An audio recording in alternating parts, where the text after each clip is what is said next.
दोस्तों, अगर आपको ये सवाल पूछना हो कि क्या सेल फोन रेडिएशन से ब्रेन ट्यूमर और कैंसर होता है या नहीं होता, तो आप ये सवाल जाकर जियो के मालिक अंबानी से और एयरटेल के मालिक से पूछना चाहोगे, या फिर आप ये सवाल जाकर एम्स से पूछना चाहोगे, आईआरसी से पूछना चाहोगे। आप डेफिनेटली एम्स के रिसर्चर से ही इसका जवाब जानना चाहोगे। तो चलिए हमारे साथ ये सवाल लेकर सीधा एम्स चलते हैं। ये एम्स की स्टडी है 2017 की। ये बहुत ही ह्यूज स्टडी है। इसमें एक बहुत बड़ा मेटा एनालिसिस किया गया है 22 केस कंट्रोल स्टडीज़ को लेकर। इसमें स्पष्ट रिजल्ट आया कि अगर कोई इंसान मोबाइल फ़ोन को 10 साल के लिए इस्तेमाल करता है और उन 10 सालों में भी कुल मिला के केवल 1640 घंटे यानी कि 1640 आवर्स ही 10 सालों में टोटल इतना इस्तेमाल करता है, तब उसका ब्रेन ट्यूमर का जो रिस्क है वो 64% तक बढ़ जाता है। क्या बोला मैंने? ब्रेन ट्यूमर का रिस्क 64% तक इंक्रीज़ हो जाता है अगर कोई इंसान एक मोबाइल फ़ोन इस्तेमाल कर रहा है, वो भी 10 सालों में कुल मिला के 1640 घंटों के लिए, यानी कि ऑन एवरेज रोज़ के 27 मिनट। तो क्या आप रोज़ के 27 मिनट ही मोबाइल फ़ोन यूज़ करते हो? और दूसरी अहम बात यह है कि क्या एक इंसान एक समय पर सिर्फ एक ही मोबाइल फ़ोन रेडिएशन से घिरा हुआ है? आपके जो माँ बाप है उनके पास भी मोबाइल फ़ोन है, आपकी वाइफ के पास मोबाइल फ़ोन है, आपके बच्चों के पास मोबाइल फ़ोन है। इसके अलावा जो इलेक्ट्रिसिटी कनेक्शंस होते हैं, इंडक्शन हीटर होता है, वाईफाई लगा होता है, उनकी जो रेडिएशंस है उन सबको इस स्टडी में कैलकुलेट नहीं किया गया है। केवल एक मोबाइल फ़ोन से ही इस रिस्क को कैलकुलेट किया गया है कि 64% तक ब्रेन ट्यूमर का रिस्क बढ़ चुका है। तो अगर यही जो स्टडी है वो 20 सालों के लिए कैलकुलेट कर ली जाए या 30 साल के लिए कैलकुलेट कर ली जाए, तो आप सोचो कि रिस्क कितना ज़्यादा होगा। वो अलग बात है कि अंबानी, एयरटेल और ये जो इंडस्ट्रीज़ है वो ऐसी स्टडीज़ को कंडक्ट होने ही नहीं देंगे, ये अलग इशू है। इनफैक्ट ये जो 22 केस कंट्रोल स्टडीज़ हमने आपको शुरुआत में बताई हैं, इसमें से कुछ स्टडीज़ थी जो इंडस्ट्री फंडेड थी और कुछ ऐसी स्टडीज़ थी जो गवर्नमेंट फंडेड है, यानी कि सरकार ने फंडिंग दी है। तो आप समझो इस चीज़ को कि जो इंडस्ट्री फंडेड स्टडीज़ थी उनके जो निष्कर्ष निकल कर आए हैं वो तो ऐसा बोल रहे हैं कि सेल फोन रेडिएशन से ब्रेन ट्यूमर ये तो नेग्लिजिबल चांसेस है। वहीं दूसरी तरफ जो गवर्नमेंट फंडेड स्टडीज़ हैं उनका ये 64% वाला रिजल्ट आ गया। तो आप बताओ ये क्या झमेला है? ये हम इसलिए बता रहे हैं ताकि आप जब भी फ्यूचर में कोई भी रिसर्च पढ़ रहे हो, कोई स्टडी पढ़ रहे हो, तो आप उसकी फंडिंग ज़रूर देखो, क्योंकि इंडस्ट्री फंडेड स्टडीज़ एकदम ही अलग ही रिजल्ट्स निकालती है। अब ये तो हमने आपको एम्स की स्टडी बताई है। अब इसके अलावा जो सबसे बड़ी स्टडीज़ हुई है नॉन आयनाइजिंग रेडिएशंस के ऊपर। नॉन आयनाइजिंग रेडिएशन यानी कि ये जो 2G, 3G, 4G, 5G ये सब नॉन आयनाइजिंग रेडिएशंस होती है। इनको लेकर जो गाइडलाइंस निकाली जाती है वो गाइडलाइंस निकालता है ICNIRP। अब उसकी जो गाइडलाइंस रिलीज़ होती है उसके लिए वो जो स्टडीज़ इस्तेमाल करते हैं, जो रिसर्च पेपर्स का वो रिजल्ट्स निकालते हैं, वो कितने ज़्यादा फ्लॉड है उसके ऊपर हमने कंप्लीट 2 वीडियोस बना रखी है। इसके अलावा जो US naval medical research institute है USNMRI, उसने 1972 में इतने साल पहले ही करीब 2000 रेफरेंसेस को इकट्ठा करके इन नॉन आयनाइजिंग रेडिएशंस के ऊपर बहुत ही भीषण स्टडी प्रेजेंट की थी। वो भी हमने अपनी पिछली वीडियो में डेप्थ में कवर की हुई है। और साथ ही में जो international agency for research on cancer है IARC, जो कि WHO की ही ऑर्गेनाइजेशन है, उसने इन रेडिएशंस के ऊपर क्या रिजल्ट्स निकाले हैं वो भी हमने डेप्थ में कवर किया हुआ है। तो अब क्या किया जाए? एक चीज़ है जो हम लोग कर सकते हैं, तो हमारी हेल्थ पर ये जो सेल फोन रेडिएशंस है इसका इम्पैक्ट कम से कम हो पाए वो कैसे किया जाए, उसका एक इम्पॉर्टेंट हिस्सा डॉक्टर विश्वरूप ने इस वीडियो में कवर किया है, जो आप अभी देखने जा रहे हैं। आप ध्यान से सुनिएगा इनके एक एक शब्द को। इस वीडियो के माध्यम से मैं आपको बताने जा रहा हूँ किस तरह से आप जाने अनजाने अपने मोबाइल को मोबाइल टाइम बॉम्ब बना देते हैं। तो सीखते हैं मोबाइल टाइम बॉम्ब कैसे बनाना है। देखिए ये सेटअप ध्यान से, ये सेटअप में एक मोबाइल मैंने यहाँ रखा है, एक मोबाइल ये नीचे आपको देख रहे हैं और ऊपर ये EMF टेस्टर है। अब मैं नीचे वाले फ़ोन को अगर टाइम बॉम्ब बनाना है तो मैं क्या करूँगा, इस वाले फ़ोन पे मैं सिर्फ एक रिंग मारूँगा और ये मैंने फ़ोन पे रिंग मारा और आप ध्यान से देखिए फ़ोन में रिंग अब जा रहा है, वो घंटी बजेगी और घंटी बजते ही आप ये बीप देख रहे हैं, आप इलेक्ट्रोमैग्नेटिक फील्ड देख रहे हैं, इलेक्ट्रिक फील्ड देख रहे हैं। तो ये डेंजर जोन से ऊपर हो गया। अब अगर मैं फ़ोन को ऑफ़ कर देता हूँ तो ये वो रेड लाइट भी ख़त्म हो गया, डेंजर जोन भी ख़त्म हो गया।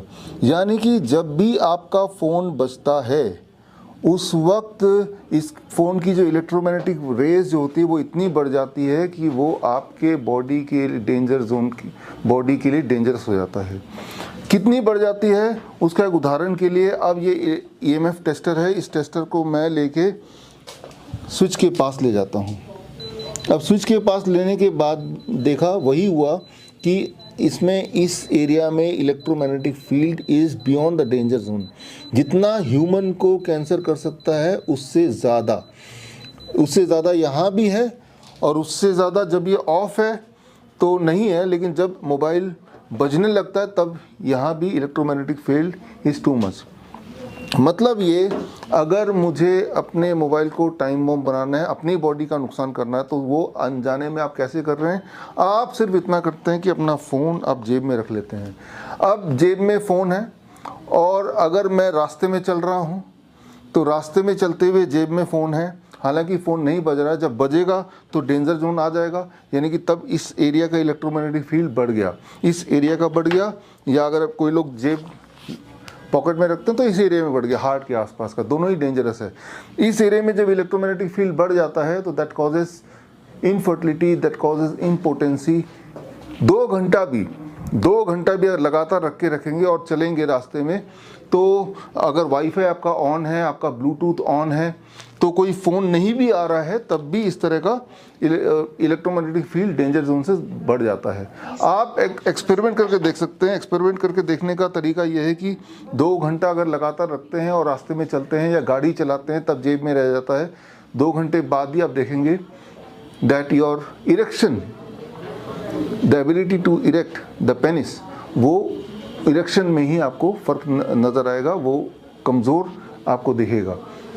सो दिस मीन्स कि आपके हाथ में एक टाइम बॉम्ब है, जाने अनजाने इसकी वजह से it is causing impotency, it is causing infertility. और अगर आप उनमें से हैं जिसकी आदत शर्ट के जेब में रखने की है तो it is causing palpitation, it is causing heart problem among the patients. तो इसका मतलब ये है कि एक इम्पॉर्टेंट बात कि मोबाइल को अपने से दूर रखना है। और ये मैं ही नहीं कर रहा हूँ, मोबाइल के मैनुअल में लिखा ही होता है, लेकिन वो इतने फाइन उसमें होता है, पढ़ते ही नहीं है। अगर आपने नहीं पढ़ा तो अब भी पढ़ सकते हैं। अगर आपका मोबाइल के साथ दिया हुआ पर्चा नहीं है आपके पास बाई चांस किसी वजह से, तो आप सिर्फ इतना कीजिए कि bishrup.com/cellphone-fever में जाइए, उसमें सारे पर्चे हैं, मोबाइल के इंस्ट्रक्शन से उसमें आप पढ़ सकते हैं। तो अब तक सालों साल तक आप जेब में लेके मोबाइल घूमते आए हैं, already you have done the damage हो चुका है। क्योंकि डैमेज हो चुका है तो उस डैमेज को करेक्ट कैसे करें, उसके लिए आपको अपने बॉडी को रखना है एट 0 वोल्ट। बॉडी को जब लगातार 0 वोल्टेज में रखेंगे, that will help you to recover from the disease. चाहे इरेक्टाइल डिस्फंक्शन हो, चाहे हार्ट डिजीज़ हो, उससे बाहर निकल सकते हैं। How to keep the body at 0 volt? एक सिंपल तरीका है कि आपके बॉडी को अर्थ से कनेक्ट कर देना है। जब ज़मीन पे आप नंगे पैर चलते हैं, मिट्टी पे, सड़क पे नहीं, आप मिट्टी पे चलते हैं, अर्थ पे चलते हैं, घास में चलते हैं, प्लेग्राउंड में चलते हैं, तो भी अपने बॉडी को 0 वोल्ट पे रख पाते हैं। लेकिन बिल्डिंग में रहते हुए कैसे अपनी बॉडी को 0 वोल्ट में करें, उसके लिए आप सीख सकते हैं 0 वोल्ट थेरेपी। और 0 वोल्ट थेरेपी सीखने के लिए स्क्रीन पे दिए हुए लिंक में जाके आप अपने आप को एनरोल कर सकते हैं। 1 month online training certification course. और आई एम वेरी होपफुल, इस कोर्स के बाद you will be trained how to keep yourself and people around you at 0 volt. 0 volt में रहने का मतलब ये है कि जब 0 वोल्ट पे आप रहते हैं तो इस तरह का जो मोबाइल का जो असर है वो आप पे नेग्लिजिबल होने लगता है, कम होने लगता है। इलेक्ट्रोमैग्नेटिक फील्ड जो आपके बॉडी में नुकसान कर रही थी वो नुकसान मिनिमाइज होता है। जिस तरह से बारिश अगर हो और बारिश से बचने के लिए छाता हो तो मेजरली आप बच जाएंगे, थोड़े बहुत छींटे पड़ेंगे लेकिन बहुत ज़्यादा भीगेंगे नहीं। ठीक इसी तरह से आप एक इनविजिबल छाता तैयार कर सकते हैं अपने लिए, दैट मीन्स एक कवच बोल सकते हैं, 0 वोल्ट थेरेपी बोल सकते हैं। You can keep your body at 0 volt, जिससे ना केवल प्रिवेंशन होगा फ्यूचर में, बल्कि जितना डैमेज अभी हो चुका है उसमें भी काफ़ी सारी रिकवरी हो सकती है। So this training we are going to start very soon within the next 10 days, and I hope with this training you will be at 0 volt while you are working on a laptop, while you are on the move, or while you are sleeping overnight at your home. All the best. जय हिंद। अब दोस्तों, ये जो doctor Biswaroop ने solution बताया है, ये है अर्थिंग थेरेपी। इसकी कंप्लीट डिटेल्स अगर आप देखना चाहते हैं तो आप इस वीडियो पर क्लिक कर लीजिए, और साथ ही में आप इस चैनल से भी ज़रूर जुड़ें, जिसमें डॉक्टर बिस्वरूप की जो भी लेटेस्ट वीडियोस होती है और जो भी इंपॉर्टेंट इन्फॉर्मेशन होती है वो इस चैनल पर प्रेजेंट कर दी जाती है।